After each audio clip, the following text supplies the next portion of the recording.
Well, hello there. Hi, folks. Welcome to the show. I'm Dave. That guy over there, I was going to say Mac. That's Scott. But Yeah. that's okay. Sorry, Scott. Yeah, it's all good.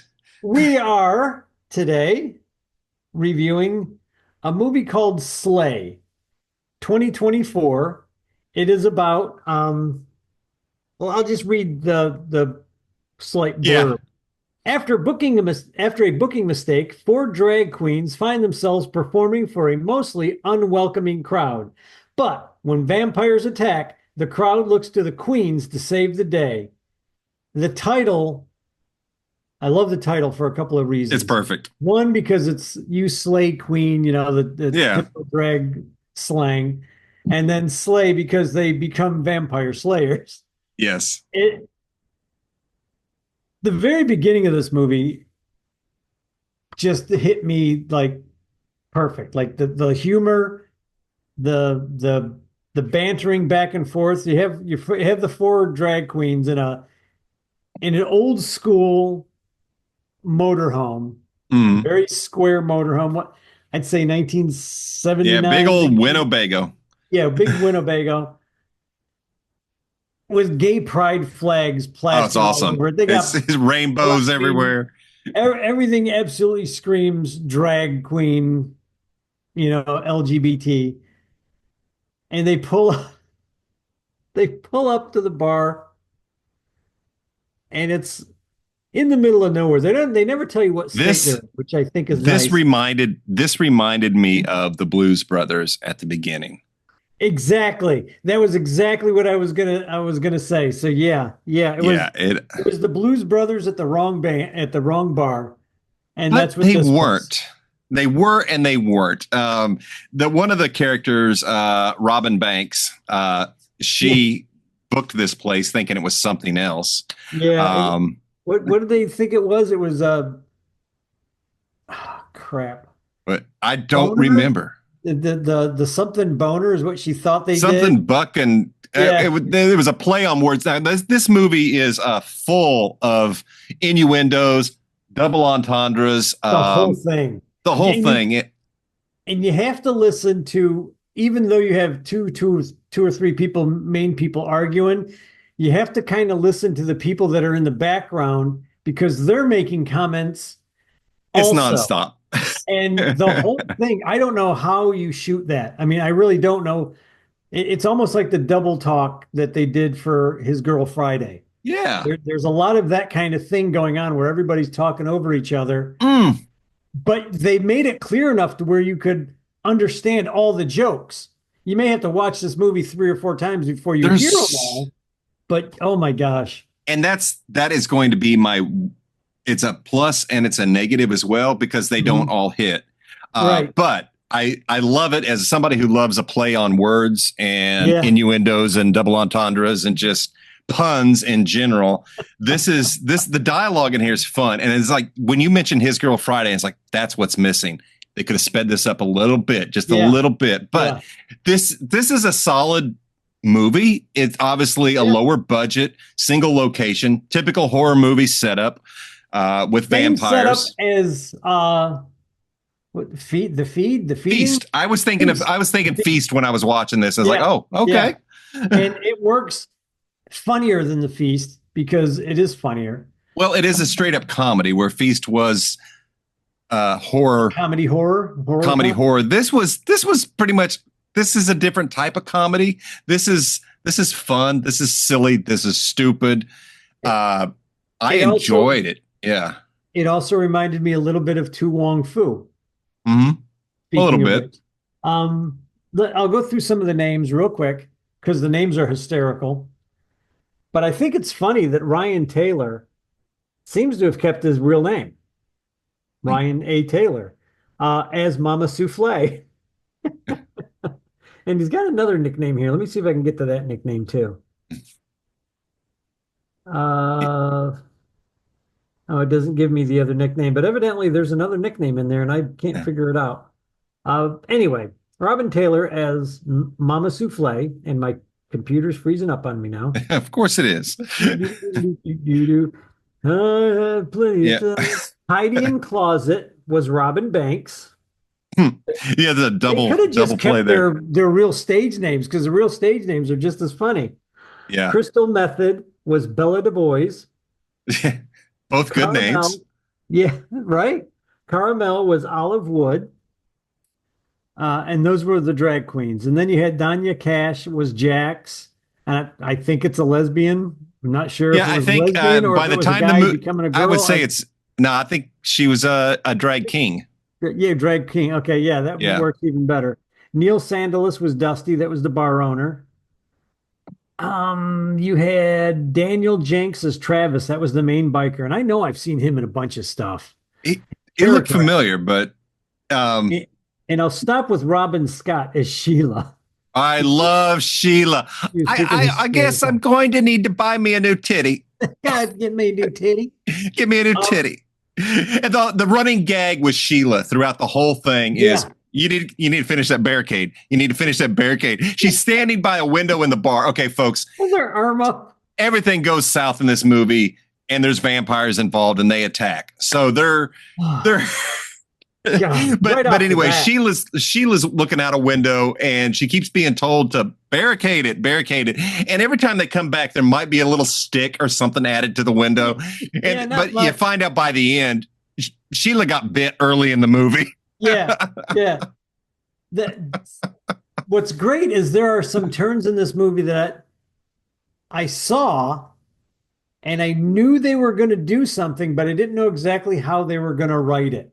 Like at one point, I thought when the main vampire gets killed, and we do spoil everything, folks. So, Oh yeah, but they're too late. yeah. And this is a fairly new movie, but it's still worth watching. The interplay between the drag queens is brilliant. But It's I just good. thought when the one vampire got killed that everybody was going to die, and then I thought, well, they can't do that because you're going to do something that you can't do that you can't undo at that point. You know, Yeah. there's no way to undo it. But I like that the character of Jax and Crystal Method, Bella Hmm. Du Bois. So Bella and Danya and Jax become good friends. And I was Yeah. actually at one point thinking that they were going to become boyfriend and girlfriend. Like, I don't know what this guy's sexual orientation is. I imagine he's probably homosexual, Crystal Method. But who knows? I couldn't tell you. But It I really thought it doesn't. was It really doesn't matter. Yeah. So if they would have made them boyfriend and girlfriend or had them like hit it off, not realizing that the other one was the opposite sex, I was waiting for that joke to hit, and I wonder if they filmed any of that. Like, let's see if that would be funny, and it just didn't work out for anybody. Or, yeah. but it was funny. Their friendship was just It was real. so It was sweet. It was so innocent. Everything was about those two that should not have been sweet and innocent. Was well, absolutely you wanted to protect Bella. That was just it. You always wanted to put your Mama. arms around her, put her behind you, and go, just stay here, Bella. Stay Mama safe. says it early on when she instructs Olive to go watch the children. Yeah. And that's the roles of Bella and Jax are Yeah. basically the kids, and they Yeah. act like it. That's why they hit it off. Mhm. There's some good moments in there. The characters are fun. The chemistry is good all around. Yeah. I enjoyed it. It reminded me of, it's a lower budget movie. Mhm. I do have another complaint. I hate Yeah. fake blood with a passion. That was going to be one of my I hate it. I hate it. I hate it. The Other CGI digital blood. effect, other CGI is fine, but blood just stands out so much when it's fake, Yeah. and it's hard. Look, I get it. You have what you Yeah. have, but man, I'd have taken somebody squirting a bottle of ketchup off the side before. Which I think they finally did to the lady who There played was Sheila, because at one yeah, point, Sheila had good gore effects. She pulled her titty out.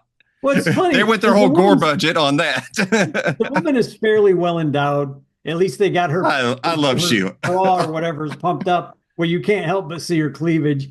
And that's right where the blood hits, is right across her breast. And I thought that was hysterical because I forgot what happened, but it was like it was a double entendre. The whole thing, that whole Everything. scene was just a Everything. double entendre. And then the blood splatters. It's like, oh my God.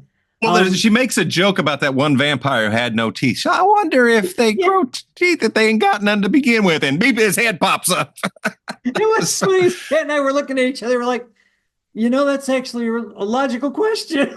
There's a lot of that in here. One of the jokes that I caught real quick, and I just about fucking died, was I think it was Jax who said, or one of them said, maybe it was Bella, but this is just like that foot fetish movie,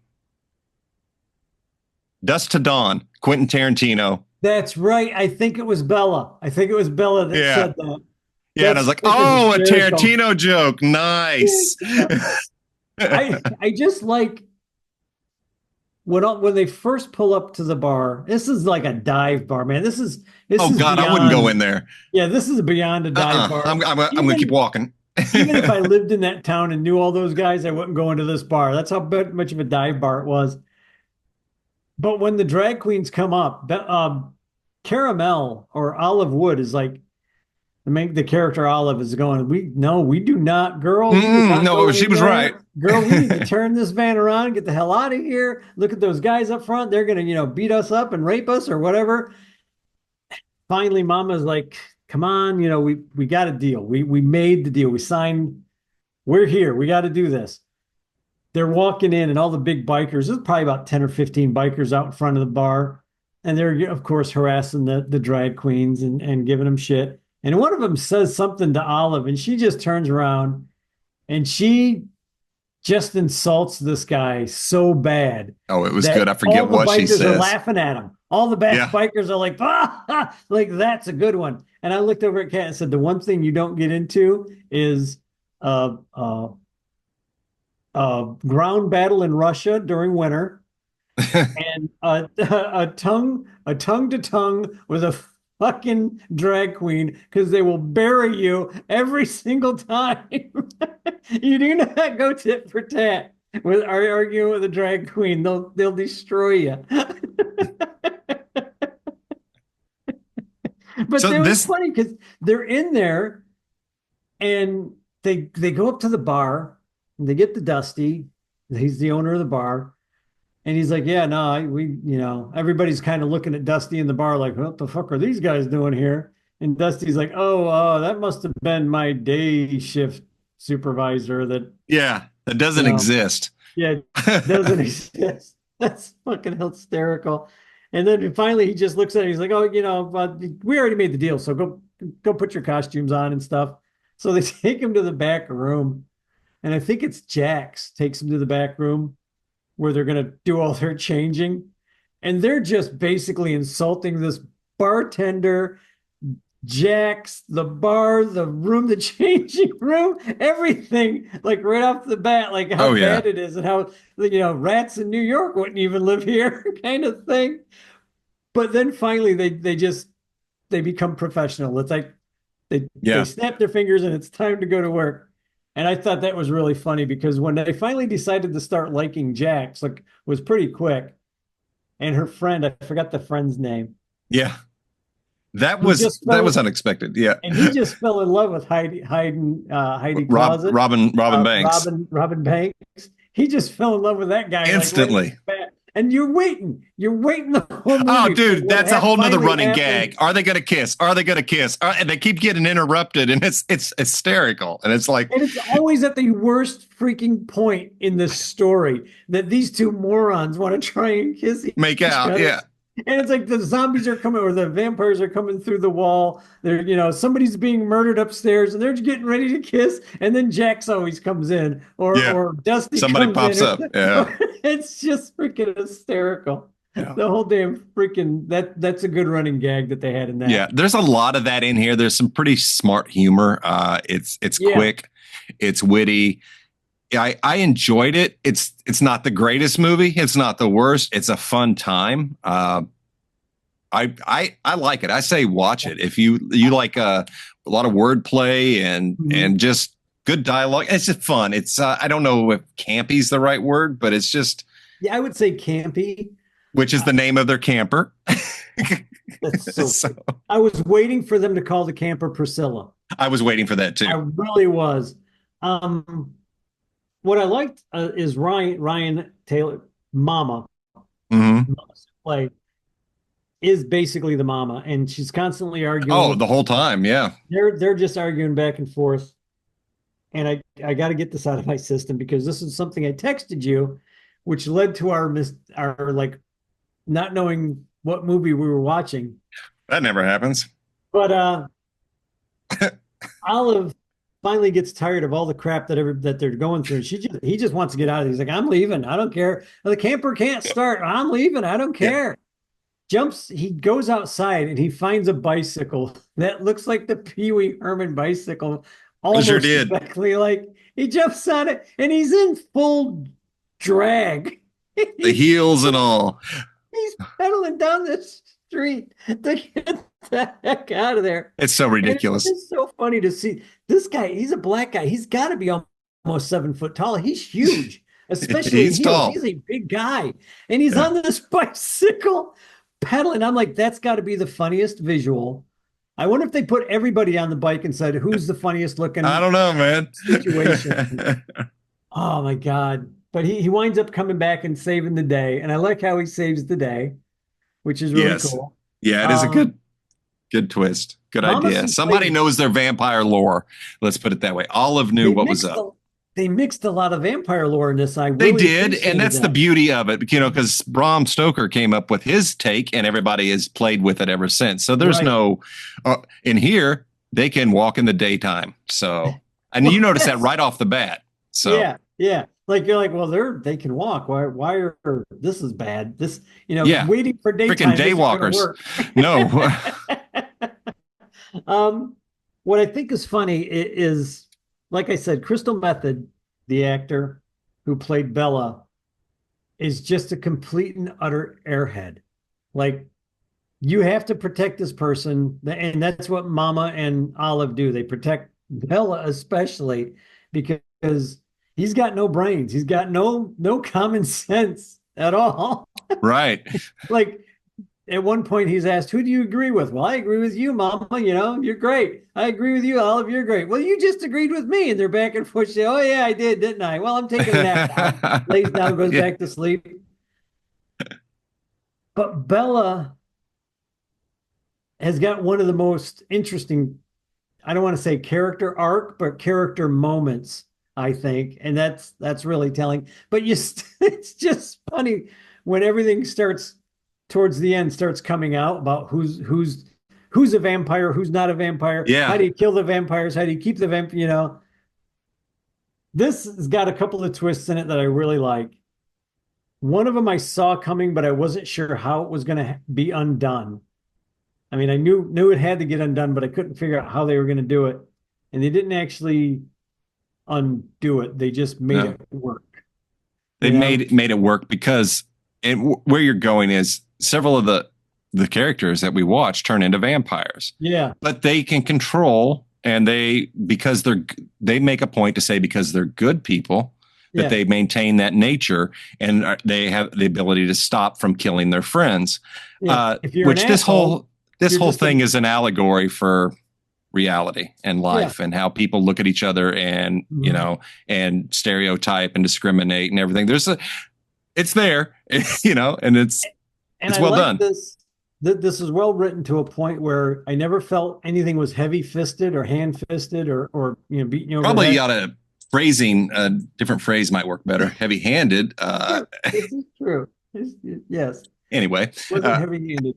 Anyway, there's only one point towards the very end that the line about I forgot what Jack said, because the guy's like, I'm going to turn this into like oh yeah, Alphabet Mafia. One the Alphabet Mafia would approve or whatever. Yeah, the LGBT Alphabet Mafia kind of thing, and there was just two sentences that I don't know who told the guy to put it in. It just felt way out of place for the rest of the story. I disagree. I didn't throw me off. I was like, what is Dave? Where is Dave? Where did you see something that felt off? None of it. You knew what line I was talking about. It was that line. No, I didn't. I really did not know that was the line. Really? I was like, where is this line? I never saw anything. And for me, it didn't feel like anybody was preaching anything until that one line there are, it was forgotten right away. It was like they just moved on to the next. And I chalk that up with some other lines in the movie that didn't hit. Just like, what? Why would you say that? That didn't work. And if that, and I didn't, so some of those I took as like, well, that was pointless dialogue or that was unnecessary. And I get it. That one didn't trip me. I was like, well, I don't know what he had an issue with, so we'll see. See, that was the only thing that I had. Like, I was like, well, that was really felt kind of like ratcheted in. But other than that, no, it's pretty well written. I enjoyed it. For the acting, they were probably just playing themselves. It's on stage, which is cool. Oh, overall, it's serviceable. It's good. I mean, serviceable. That's fun. A shit word to say. The acting's fine. There's nobody that took me out of this movie. Right. It was fun. When Mama Souffle had to break bad, he's got the pool stick, bang, and he's just like, okay, let's do this. And that's what you saw with that character. That was Mama. Yeah, he took off his heels. He's like, there's no way I'm fighting vampires in heels. And then later on, a heel comes in handy against the vampire. Which was very funny. But it was. Let me put it this way: I laughed out loud a lot in this movie. Yeah, didn't care for the music. I did not like any of this music, but agreed. The music fit the characters and it fit the movie. It fit the place. It was if it were me choosing music, that would not have been the music that I chose. But we're not drag queens or writing stories about drag queens. Exactly. So. But that's just me. I was just listening to music and I'm like, I mean, I know why they're doing it, but okay, whatever. Moving on. Small point just for me. That's just my attitude. But I think honestly, Bella and Mama were two of my favorite characters in this movie. Yeah. I like that Banks, Robin Banks had her happy ending. Phrasing. It's appropriate for this movie. And Olive Wood had a good ending also. So I highly recommend it if you want a good laugh. It's on Tubi. If you're not easily offended, this is a funny movie. It is funny. This shouldn't offend you unless you're an asshole. I'll watch it again. I will definitely watch this movie again because it was funny. Yeah, I agree. Fun one. So there you have it, folks. Both Dave and I say go check out Slay on Tubi. Won't cost you a dime. And join us next week for some more fun. If you like our podcast, hit the like, hit the share, hit the subscribe, and catch us next week. Laters.